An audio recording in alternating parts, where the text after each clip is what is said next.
IG motorway police BA Nasir, regional commander Munir Sheikh और zonal commander Asghar Yousafzai की हिदायत पर सेक्टर कमांडर काशिफ रहीम भुट्टा की ज़ेर क़यादत सेक्टर ऑफिस सकरन में जश्न आज़ादी मुरहका की पुरवकार तकरीब मिली जोश व जज्बे के साथ मनाई गई। तकरीब का आगाज़ परचम कुशाई और कौमी तराने के साथ किया गया। मोटरवे पुलिस की चाको चौकून दस्ते ने सलामी पेश की और वतन अजीज़ की खुशहाली के लिए दुआ के साथ जश्न आज़ादी का केक भी काटा गया।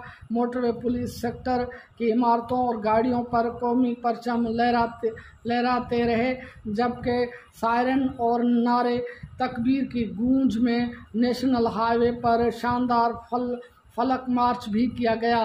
गुल मोहम्मद लगारी, शमा न्यूज़, नवाबशाह।